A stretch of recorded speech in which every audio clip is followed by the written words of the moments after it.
Conor McGregor vs. David McAlister, a clash of ambition and iron will.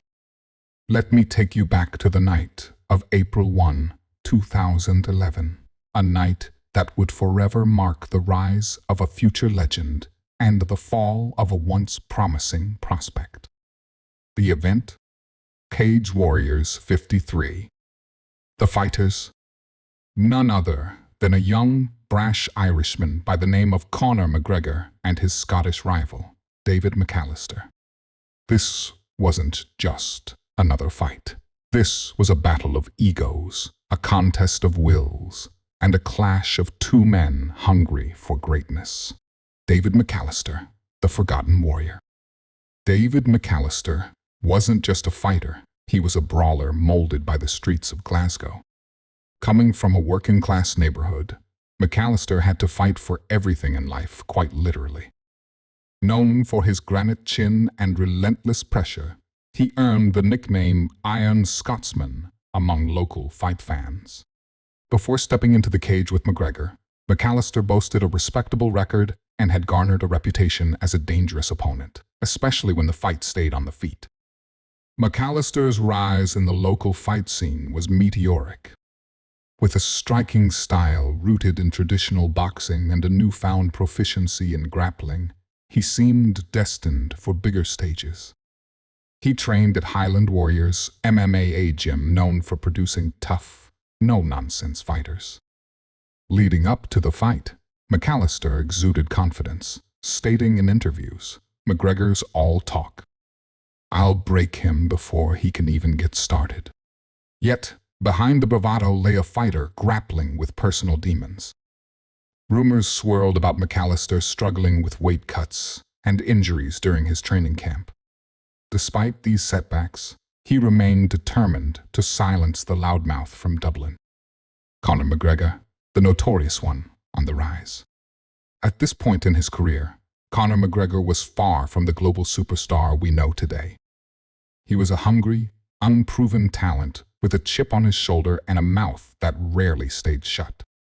Hailing from Crumlin, Dublin, McGregor entered the fight riding a wave of momentum, having won his previous bouts in spectacular fashion. His cocky attitude, coupled with his precise striking and unyielding self-belief, made him a polarizing figure in the regional MMA circuit.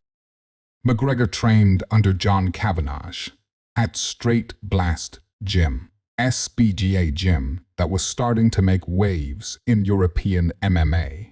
His training regimen was intense, blending crisp boxing with fluid movement and innovative grappling techniques.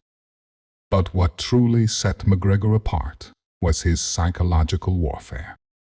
He didn't just fight his opponents physically, he attacked them mentally, getting under their skin before they ever stepped into the cage. In the lead-up to the fight, McGregor made it clear he had no respect for McAlister.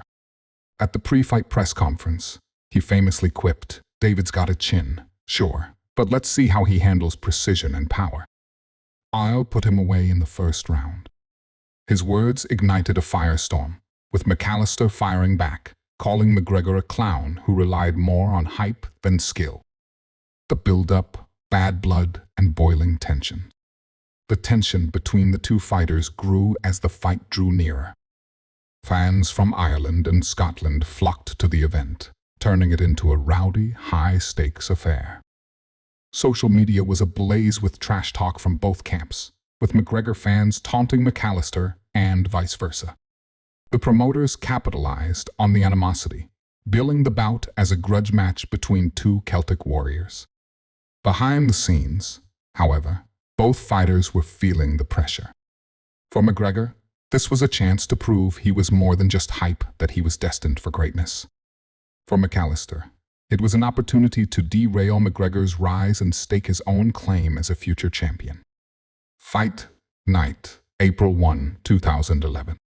As the arena lights dimmed and the announcer called their names, the atmosphere was electric. Fans waved Irish and Scottish flags, chanting and jeering in equal measure. McGregor walked out first, his usual swagger on full display. He exuded confidence, smirking as he soaked in the booze from McAlister's supporters. McAlister followed, his expression stoic, focused solely on the task ahead. The opening bell rang, and McGregor wasted no time taking center stage. He danced on the balls of his feet, hands low, daring McAlister to engage. McAlister, ever the aggressor, charged forward with a flurry of punches. But McGregor's footwork was masterful. He evaded the onslaught with ease, countering with sharp left hands that began to find their mark. Midway through the first round, it became clear that McAlister was struggling to close the distance. Every time he stepped in, McGregor punished him with precision strikes. A crisp left uppercut rocked McAlister, and sensing his opponent was hurt, McGregor pounced. With surgical precision, McGregor unleashed a barrage of strikes, forcing McAlister to the cage. A vicious right hook followed by a straight left sent McAlister crumbling to the canvas. The referee stepped in, waving off the fight at 3:45 of round 1. McGregor had done exactly what he said he would. He finished McAlister in the first round. The aftermath, triumph, and turmoil. As McGregor celebrated, climbing the cage and roaring to his fans, McAlister sat on his stool, defeated and dejected. The Scottish fighter had given it his all but was outclassed by the brash Irishman. Post-fight interviews only added fuel to the fire. McGregor, never one to mince words, declared, "I told you all precision beats power, and timing beats speed. Who's next?" McAlister, on the other hand, handled the loss with grace.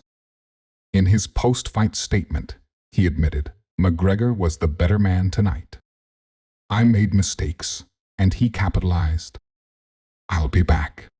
Despite his promises, McAlister never quite recovered from the loss. Though he continued to fight, he never reached the heights many had once predicted.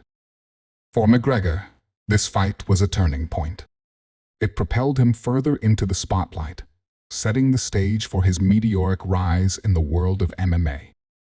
He would go on to capture Cage Warriors titles and, eventually, become a two-division UFC champion. But on that night in April 2011, he was just a hungry young fighter with something to prove, and prove it he did. Controversies. The war of words continues. In the weeks following the fight, controversy brewed over McGregor's antics. Some critics accused him of disrespecting McAlister and the sport with his brash behavior.